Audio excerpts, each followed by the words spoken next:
మనం ఇంట్లో ఎన్ని పనులు చేస్తున్నా కూడా చిన్న మాట అండి, "ఏం చేస్తున్నావు ఇంట్లో ఖాళీగా కూర్చోవడం తప్ప" అన్న మాటతోనే సగం ప్రాణం పోయినట్టు అనిపిస్తుంది కదండీ! సో, మనం ఏంటంటే ఇంట్లో ఎంత పని చేసినా అది ఇంట్లో వాళ్ళకి కనిపించదు, బయట వాళ్ళకి కనిపించదండి.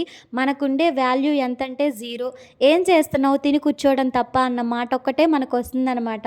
కాకపోతే మనం ఇంట్లో గిన్నెల కాడ్నించి, బట్టల కాడ్నించి, ఇల్లు ఊడవడం కాడ్నించి ఇన్ని పనులు ఎవరు చేస్తున్నారండి? మనం చేయక ఎవరైనా వచ్చి చేస్తున్నారా? కాదు కదా! అన్నీ మనమే చేసుకోవాలి. అన్నీ మనమే సమర్థించుకోవాలి కదా! సో, ముందుగానే చెప్తున్నానండి. వీడియో నచ్చితే ఒక చిన్న లైక్ చేయండి. లేదంటే స్కిప్ చేసేసేయండి. ఆడపిల్లలందరికీ ఒక చిన్న మాటండి. అది పెళ్ళైన వాళ్ళకైనా సరే, కాని వాళ్ళకైనా సరే, మనం మన కాళ్ళ మీద నిలబడి బతకడం నేర్చుకోవాలండి.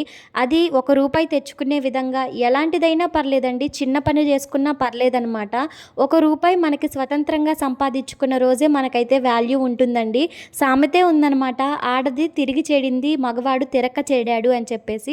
ఈ రోజుల్లో అంతా రివర్స్ అండి. ఆడపిల్లలు బయటకెళ్ళి రూపాయి తేకపోయినా, సంపాదియకపోయినా అది ఎప్పటికీ ఎవ్వరికీ విలువ ఉండదనమాట. తిని కూర్చోవడమే కదా చేస్తుంది అనే ఒక చిన్న మాటతో అయితే తీసి పడేస్తారు. అలా కాకుండా మన కాళ్ళ మీద మనం నిలబడి ఉండాలండి. First main చదువుండాలనమాట. చదువుంటే మనల్ని ఎవ్వరు ఏమీ చేయలేరు, ఏమీ అనలేరు.